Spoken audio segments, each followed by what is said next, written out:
Okay, good morning, everybody. Thank you very much for coming, and I would like to thank the organizer for giving this opportunity to be here in a very nice environment of Florence, of Galileo Galilei Institute. So I will briefly mention a few things about basically the history of HELAC and the current HELAC2LOOP. And I think if I have make time, we will talk about very briefly about the master integrals and something which is kind of a bit outside the main program, which is the loop by loop approach in the reduction. So just starting, of course, you go back and see that HELAC is also has to start somewhere, and this is the leading order amplitudes. Basically, the idea was how to avoid Feynman diagrams. And okay, of course, there was already at the time very nice tools like MatGraph. But we took over the idea of recursive equation, which has been set already for QCD from Behrens and Hiller. And okay, we call this recursive equation in a different way, Dyson-Zwinger. It applies to any field theory with 3 and 4 vertices. And interestingly enough, this first line, it produces the 3-order result if it uses alone, but in conjunction with the bottom line, this is the full theory in perturbation theory. So you can, from these 2 lines, you can essentially think about all possible expansion in all loop orders. And of course, practically, this never had been used in this way because this kind of thing, it may produce integrand, it may produce integrals, but of course, it's kind of, as we'll see, it's kind of not very straightforward. And this is kind of, you know, which is still missing. Maybe in the future, people will figure out how to deal with this kind of nice recursive equation. Nice recursive equation because you see here for Feynman graphs, what is the number of Feynman graphs for glue to n glue, and you see here how much this recursive equation makes life much easier. It's a tremendous gain. Of course, the next step would be next to leading order. I will not spend so much time here. It's just for you can go through the slides, of course, but I will not stay to say more things on that. Basically, here you see that people before they have tried to really have an integral reduction. So therefore, the amplitude is given in terms of known integrals times coefficients, and there have been a lot of progress in this, of course, maybe from 70s to 90s. The idea is that we will try to turn it to an integrand-level reduction. This is the OPP method. And as you see, this accounts for getting some more terms, which is called spurious after integration in 0. So the nice thing is that you can have now a kind of equality at the integrand level for any momentum, loop momentum cube. To, of course, mention that now this kind of nice recursive equation is somehow lost because the integrand has to be split in terms of topologies. Topologies, I mean the number of propagators, basically. And therefore, only the blobs attached to these guys, they are still treated by recursive equation. So this is kind of, you know, not perfect in a sense from the point of view of performance, but this is quite good. And people, of course, they have worked on that, and there have been many, let's say, nice instruments to deal with the next leading order calculation. Just propaganda, more or less, slides about the NLO revolution. I would like to mention that even nowadays, people from HELAC, they work on this, let's say, of course, development of next leading order. And it was, for me as well, very interesting to see that even with 8 particles around the loop, it is possible to deal with this kind of process. So therefore, NLO is, I hope, it's quite, it's quite advanced. Of course, now we go to NNLO and maybe beyond. And okay, of course, Massimiliano is not here this week, but we know that the two frontier at NNLO is more or less covered over the last, let's say, 10 years. So the frontier now is 2 to 3. This business, I would say, started somewhere in 2016, 2015, where we have also calculated, and the group of Thomas and Johannes, this kind of pentabox integrals. Okay, in our case, of course, as we will see, this was also for including also one external particle which is massive.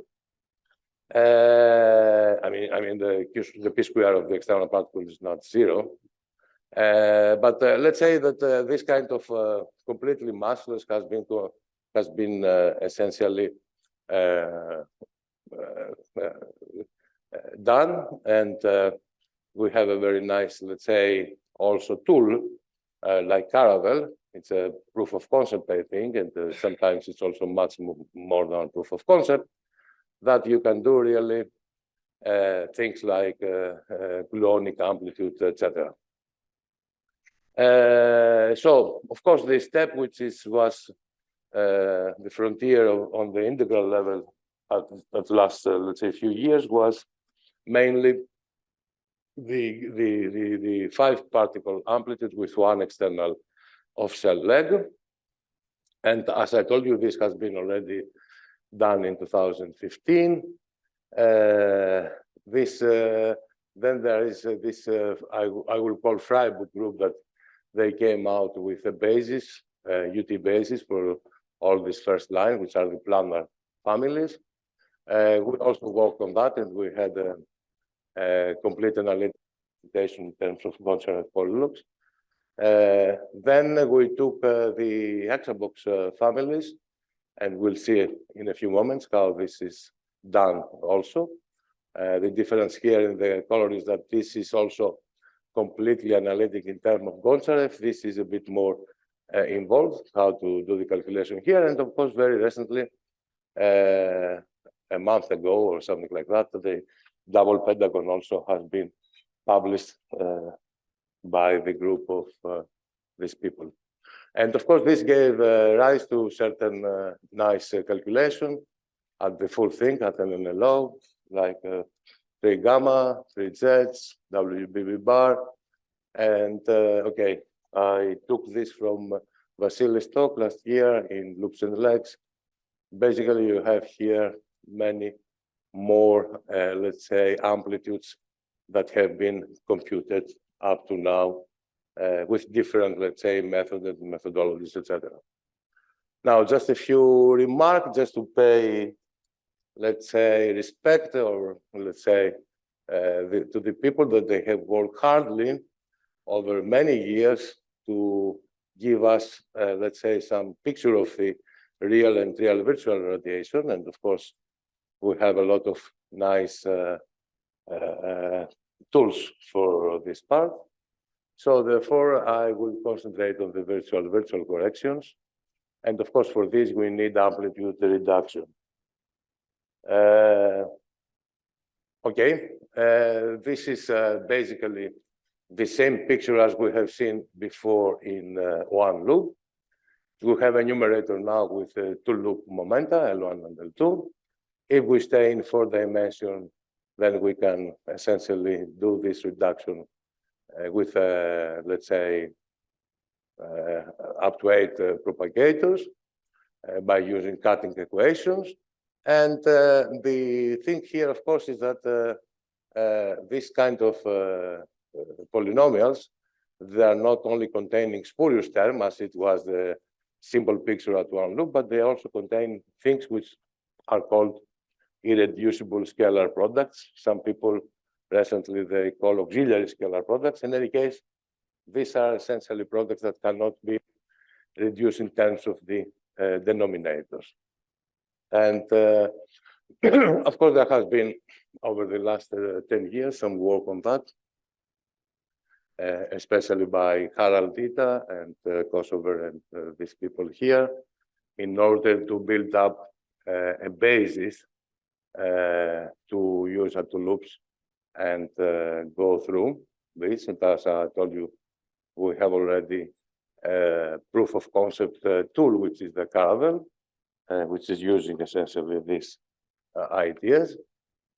Now, coming to our, let's say, work on HELAC2LOOP, the idea is, okay, first of all, we have to organize the calculation because HELAC has its own way of generating the structure of the corrections. Let's say either it is a three-order amplitude or next to leading, one loop amplitude.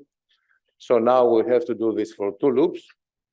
Okay, these are the three kind of contribution you expect.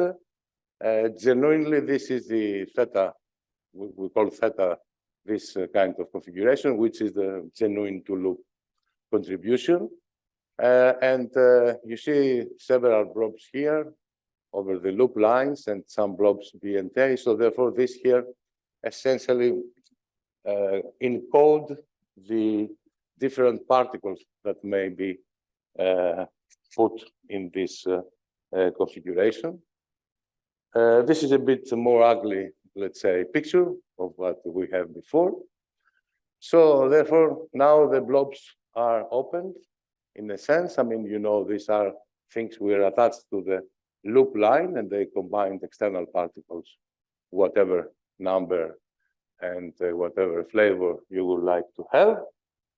And okay, since in HELAC we are using the color flow or color correction representation for the color, immediately we had, let's say, a year ago, the problem how to deal with this color at two loops. And the problematic situation is that at two loops, unfortunately, now color is much more complicated in this respect.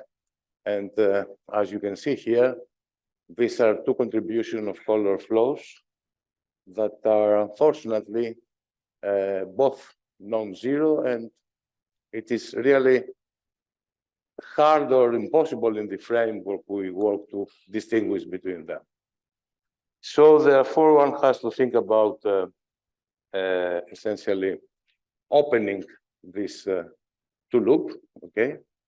So, okay, we choose usually this middle line. Middle line usually refers to the line which has the less number of external insertions.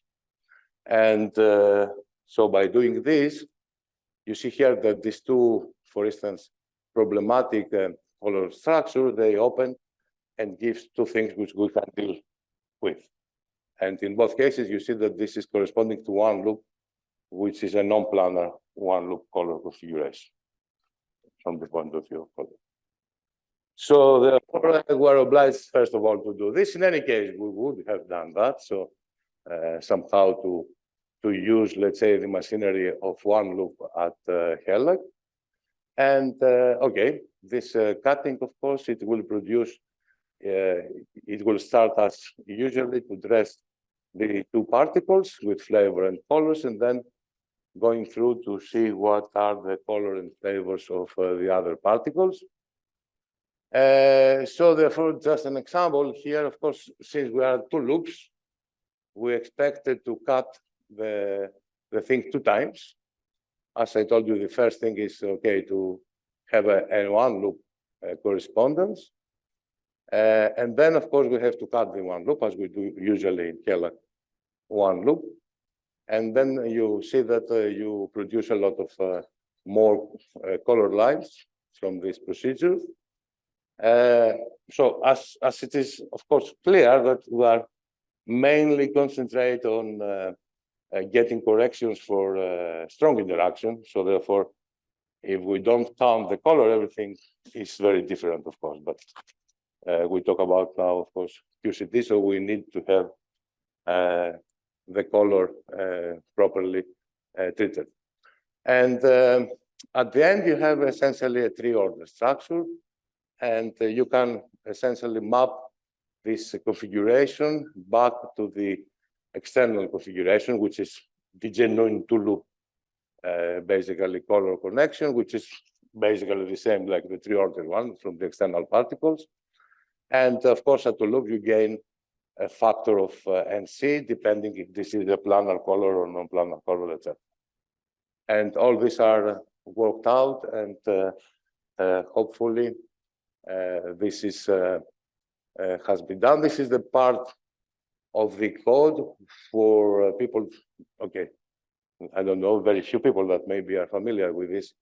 Is essentially how we construct all this information, and we call it skeleton for some reason. Okay, skeletons in Greek mean, you know, the bones of the body. In that sense, therefore, this part is really the instructions how to calculate everything in HELAC. That's why we make this this name, skeleton. And okay, it's a kind of cryptographic, in a sense, not very difficult, of course, to decode way of getting all the particles, their flavors, their interaction, etc. How to, and all these are essentially currents in this recursive equation. So you start with the first line, and all the instructions go up to the end, which is the full numerator in that case. Now, things, of course, are not very simple, but this is life. I mean, for at least two-loop, everything is more involved than it was at one-loop, and of course, as it was at the three-order case. So you see here, for instance, that four-gluon thing is constructed, let's say, in something like 6 minutes, that contains a number of independent, let's say, contribution, which is of this order. Of course, these kind of numerators are not exactly a Feynman integral. It might be a Feynman integral if it is only the blobs are containing only one external particle, but they may combine also external particle. In any case, you see here the numbers. And okay, clearly, this has been done on a very simple laptop of my student, Dimitri Tsanko, but okay, you see how much is the time to produce this. Of course, producing the skeleton is something which you do once for a given process. So maybe you are not so much worried of this, but of course, this number here will affect a lot the phase where you calculate the amplitude point by point, and then these numbers, of course, are important to have in mind. So it seems that there is a kind of difference, of course, big, okay. It's a difference between treating the thing with full color or leading color, okay? First of all, that's important remark. And also the fact that somehow the two-loop and the one-loop with one more particle seems to be kind of some, you know, first idea of what you expect. Okay, we have finished this part, so now HELAC2LOOP is producing the skeleton, and of course we have checked that this thing is what we expect. I mean, you can basically use, let's say, fine arts or other tools to produce the same contribution, to put some numbers and check that you get the same answer. Of course, always we talk about integrands and some random numbers for the loop momenta. Now, of course, the next issue, which is also important, is to get this, and you know, at one loop we had the CATools. Now we have to make CATools for two loops, And essentially, you try to write down the basis at two loops where you would like to parameterize your residues, which I saw before, or the polynomials, if you like. And yeah, you see that the numerator is a sum over polynomials. These C functions are essentially introducing the transverse direction and the ISP direction, etc., etc. Okay, people like the Freiburg group, and okay, this is from Vasilis' thesis, have worked out how to do in D-dimension this. Okay, but this is a different story. Doing in our case in 4-dimension, then determining the polynomial dependence on new terms, which is the R1. And of course, the epsilon dimensional part of the numerator, which is the missing part from a 4-dimensional point of view, and which has been introduced by R2 terms. Already people from Zurich have worked to this direction. As you see, it's a long list with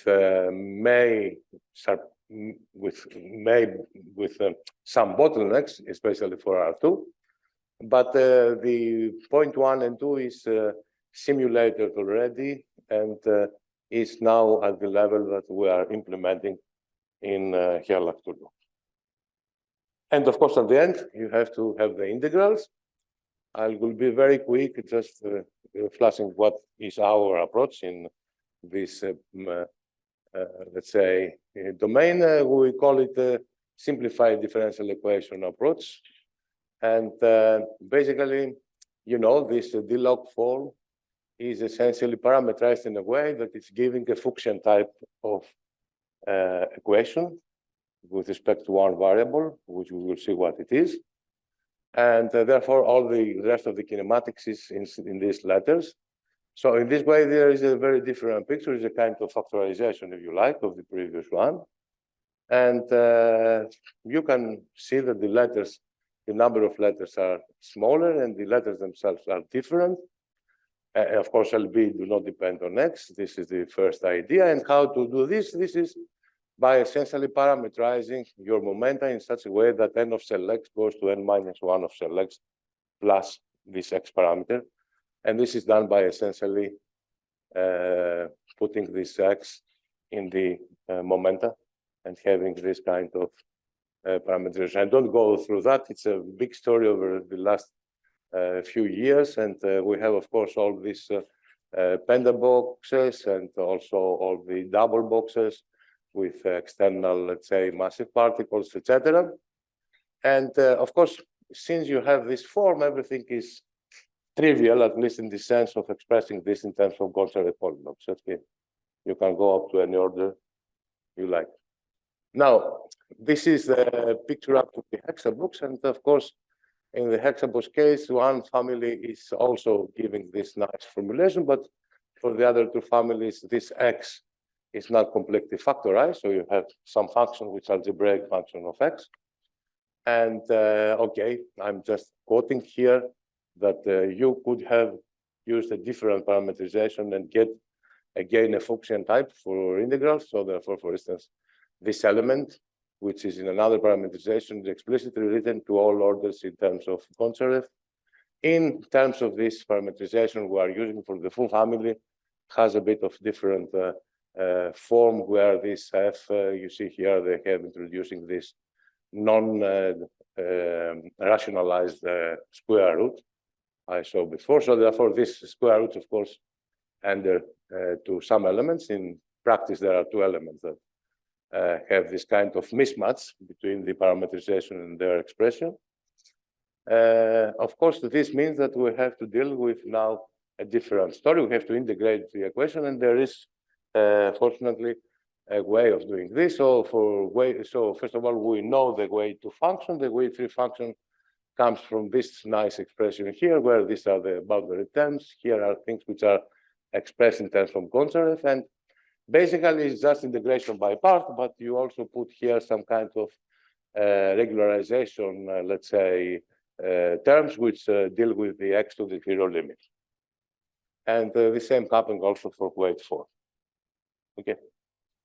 So Okay, this I leave to the reader to see the slides if they are interested in how to deal with also the boundary terms, because I would like for a few minutes I have to go to this loop-by-loop approach. Let's warn you that in principle, this is, we spent some time with Roberto from last summer until, let's say, maybe Christmas or something. Unfortunately, it was a completely failed approach. I mean, at the end, as you will see. But it will be interesting to see what was the idea, I think. So therefore, the idea was to essentially get this kind of introductory stuff, which is kinematics, is what we are using in, let's say, our approach. We are using, let's say, some kind of basis, which comprises, let's say, the momentum, but also some transverse vectors, which are given by the momenta through these relations. And as you will see, there is, when you integrate over the first loop, you have a gram determinant entering into the game, either in terms of L3 and L4, or even if you do a Passarino, let's say, Waldman for the one loop, you always get this kind of gram determinant. So things are not very easy, but just for curiosity, we went to see how this looks like in practice, okay? And okay, this is a very simple example. It's a double box where we have, let's say, one of the ISPs, which is expressed. I mean, you know, there are two ISPs. So there is in principle three integrals, the scalar one and the two integrals with the ISPs. And since this sector has two master integrals, one ISP is expressed in terms of the other ISP. So we would like to see if this is possible and how it works in this case.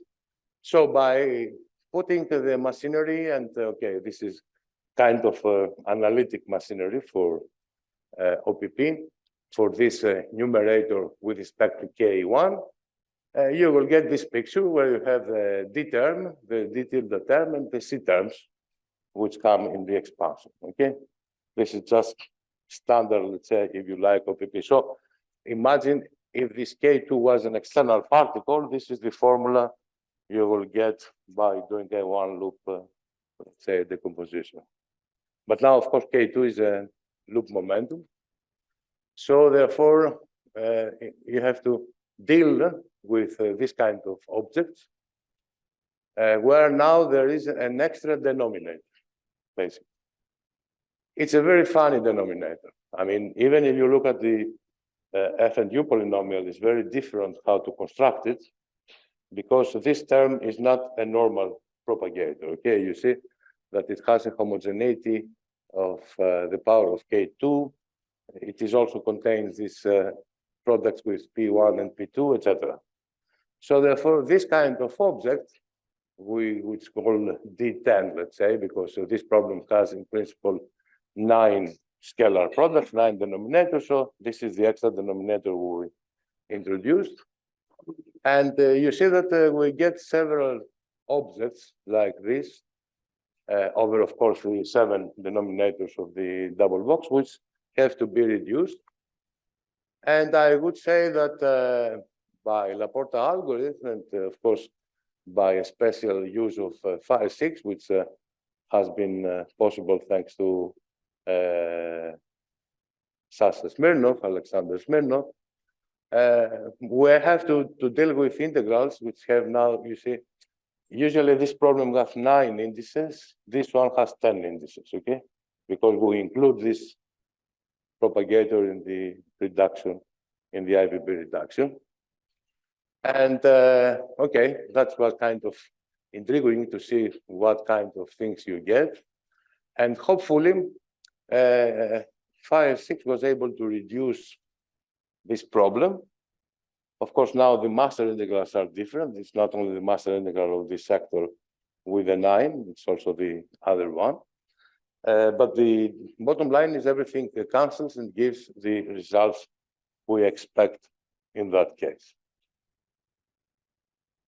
And the thing is that, okay, although this is interesting in general, and the idea, of course, was in the beginning somehow to have a reduction in a loop by loop, which of course minimizes the number of terms in a basis we need to use for the reduction of an amplitude. But okay, this is not so easy if you start going to higher rank tensors. Let's say we have only a first order. And then the thing is that when you go higher, you get more and more gram determinants, let's say more and more new structure in the denominator. Apparently, all this has to cancel and give the right answer. But first of all, the Laporte algorithm here and the IPB reduction is much more complicated.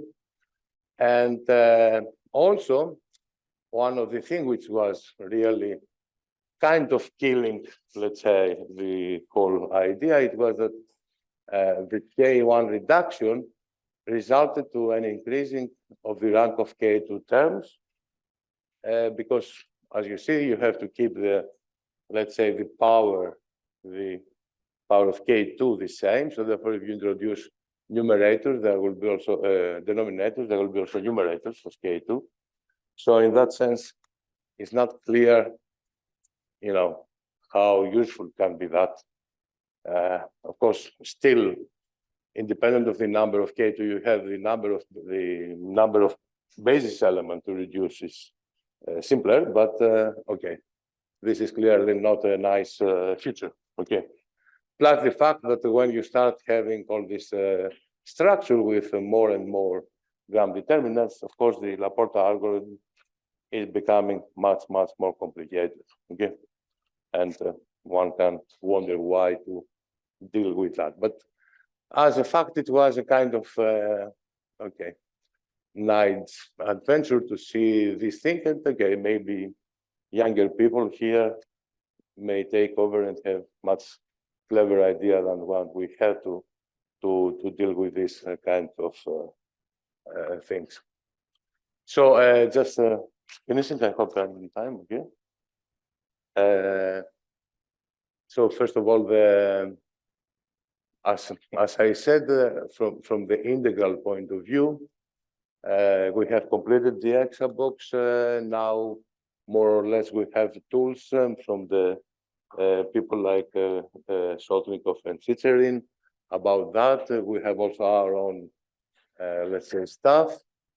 Now that these double pentagon families are given by the group of what I call Freiburg. Okay, nobody is in Freiburg anymore, but in any case, this group of people, they also presented UT basis for this thing, so we can go and see how we can express this in terms of Gonzalez polylogs and whatever one-dimensional integration we need. So therefore, the approach, I would say that it was quite successful. We have been able to deal with master integral starting from 4 point, going up to 5 point, 4 point with 2 of cell leg, no of cell leg, 1 of cell leg, etc. All this kind of combination. Of course, this we have seen also to go further at 3 loops with some work by my students. And okay, you know that one of these issues, which is still not very algorithmically tractable, is this basis determination, but there is progress on this part as well. And also we have understood a bit better how to deal with the boundary terms, especially for these UT elements. So therefore, I would say that the setup is there, and in principle, we can get even more results. Before that, of course, we need to understand a bit more the numerical evaluation in the physical phase space point. In general, this has to do with the letters, how they are distributed between, let's say, our variable x, which goes from 0 to some value, which is given by the phase space point. And yes, this is something which we have worked, of course, and we know results that we have checked, but this is something which, of course, definitely can speed up the evaluation, the numerical evaluation. And the nice, of course, thing is that already there is some work about massive internal particles using our method or by Simon, which is here. So using also more, let's say, or their method in any case for dealing with, let's say, massive internal particles.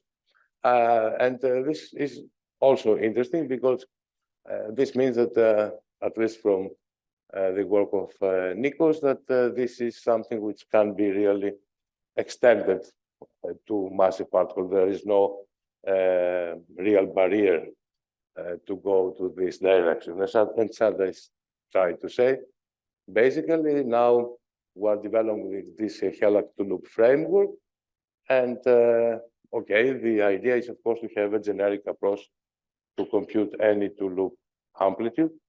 And okay, it might take a bit longer to complete this project, but I think we more or less get a better understanding of how to work in this direction. And as I told you, already have completed the skeleton in this, let's say, in HELAC2LOOP, and we are implementing the basis, let's say, the calculation of the coefficient of the basis in order to have, let's say, finally the numerical evaluation of the amplitude. Of course, this will be somehow limited by the integrals we have in place. I mean,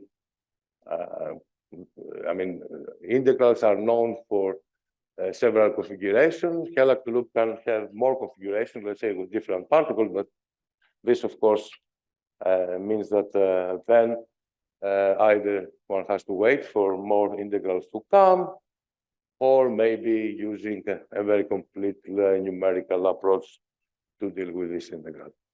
Okay, thank you for your attention.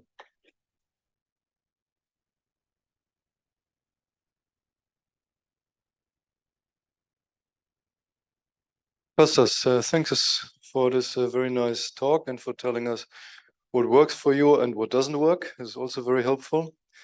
Questions or comments from the audience?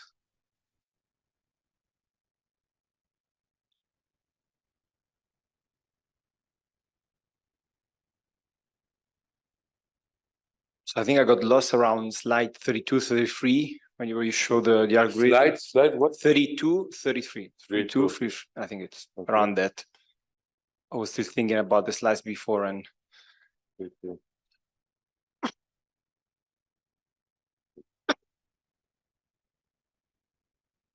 Yes, here, that's fine. So this, because when you say you cut the loops, so you cut color flow or also spin information? So is this like a... Yeah, I mean, if you have this simple example where you start dressing these gluons with color lines, okay? Yes. To have the color flow configuration, then you see that you get these two guys, which are, in our case, are somehow we cannot generate both in a sense, because if you look here, they have the same assignment of color pairs. And they do differ. They're not the same. Right. That's clear. I was more confused about spin. What happens to the spin of the internal particle? So, for example, if I think about in terms of people, when you cut diagrams, you always have also to keep track of the spin of your... I got a bit lost. No, look, in any case, we have to cut because we would like to use the HELAC1-loop machinery. So therefore, this is not a very big deal. But I was just showing that because it's really very different. What is one loop and two loops? So in one loop, you don't have that. I mean, you see here, it's either planar, completely planar, or it is a non-planar, but the non-planar color is given by this way. I mean, one line is continuous and the other line is cut. So, I mean, you know, there is a color insertion. Now, yes, then it's just, look, we cannot do, I mean, there are things to do better in general, but in principle, life is hard. I mean, you have to. That's clear. So therefore, when we cut, of course, we have to deal with n+4 particles, okay? When we cut fully. And Of course, we have a part of color configuration. I mean, there are color connections or color configuration which are much more than what is for the 4 external particles, for instance, okay? Inside. At the end, of course, they organize themselves to contribute to some of this, one of the 24, let's say, in this case, color connection. But yeah, and just to make sure I understand, you at two-loop you start from Feynman diagrams, I believe. So you take each Feynman diagram and then you look at color flow. Or... No, it's again like in one loop I told before that somehow we have to have the topology, but the blobs here may be more than one thing. Okay. Yeah, these are. Okay. But apart from that, yes, it is basically the topology which is dictated by a Feynman graph of the same number of denominators. Thanks. Okay, other questions, comments, Kirill?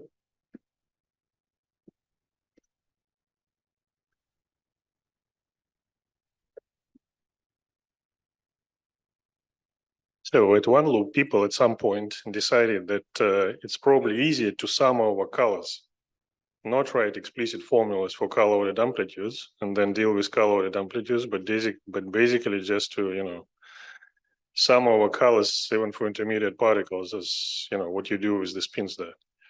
So you're not willing to say that this will be easy. Look, in the way we set up the problem is, you know, the color flow, let's say the color connection of the external particles is there. I mean, summing over the intermediate colors in that case is, you know, its contribution is different. I mean, if you fix the external colors, somehow the internal colors they are also to some extent fixed. Yes, yeah. Right.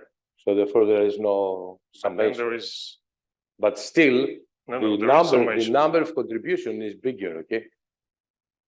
But the number of contribution from the but it's a numerical sum in principle. Yes, of course. Why you're not doing this?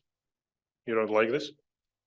I mean, I told you, its contribution here is finally we'll end up with a summation inside what is called HELAC2LOOP. Of course, different contribution for the same color connection. They will go through the reduction, and they will be summed up at the end. So at the end, let's say, although here you see many lines, and you may say, okay, this is part of the n+4 or the n+2 factorial color connections. At the end, only the n factorial counts. So the program will give a result for each color connection, referring only to the external part. So therefore, this, in that sense, an internal summation is already done. So at the end, the only thing which will be seen from outside is this thing multiplied with the 3 order, and this is a matrix here which is made by the 4-particle color. So Costas, if I want to use HELAC2LOOP, where can I download the code? No, it's not yet ready. I mean, it's not yet, there is no reduction yet, okay? As I told you, we work on the reduction right now. So for the moment, you cannot download. Okay, thanks. Good. Other questions? You have one, okay. No, one is on HELAC1LOOP, a comment on the fact that we have the alternative between sum over color and spin and Monte Carlo over color and spin. And we did the Monte Carlo over color and spin. Okay. You are right. You are an expert on that. Yeah. So I'm saying, okay, this is something different. I mean, as you understand, there is many connections, and this is a kind of a problem in general when you represent color with color flow, that you get kind of an n factorial back from the color flow. But okay, people that they do one loop stuff, there are several ways of dealing with that. One is, first of all, for the helicities as well for the colors to get some kind of random sampling. So therefore, you don't need really to calculate the sum over colors, but just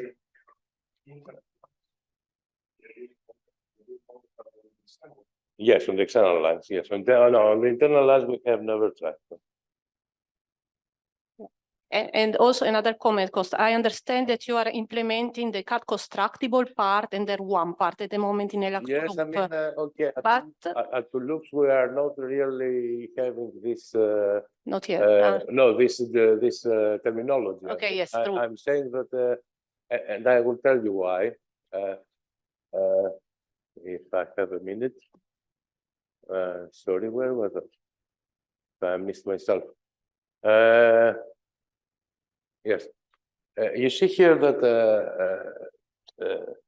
this kind of cut constructible part, which is the first point here, it's not completely, let's say, as was at one loop, because of the following. When you get the basis, you will get some ISPs. And these ISPs, the only way to deal up to now is that you consider as integrals, okay, which are expressed through IPBs to the master integrals, okay? Of course, this is kind of process-independent procedure, okay, in the sense that these are integrals, which are, you can do once and for all and having in a basis, so it's kind of a master integral, okay, if you like, from the one loop point of view. And therefore, in this kind of reduction of IPB, you have a full D-dimensional dependence, which you don't care, of course, because these are, as I told you, part. I mean, imagine that you have one loop, you expand in epsilon, you have one over. Now you do the same here, so you would have an expanded version in epsilon. But therefore, this thing here, because of the ISPs or whatever you call it, these extra products, is not a complete, as we said, that one loop, the cut constructible part is also containing other things inside. R1, okay, is a polynomial dependence on this mu term, which you can fit as we do at one loop. And it's still the R2 term, which, okay, it's the Zurich group. I forget to put, so it's Pozzorini and Soler, etc. They have this work on R2. And, okay. No, point 1 and 2, yeah, point 1 and 2 are clear. The way you treat this guy through IPB reduction, the ISPs is also clear. There is nothing conceptual. Here at point 3, there is a discussion if now the R2 terms are full, are complete in a sense, what they have. If there is, let's say, some kind of interplay between inferent and ultraviolet events, etc., but this has to be seen. I mean, we are not yet there. Okay, good. Then I see no further questions. Then let's thank Costas again.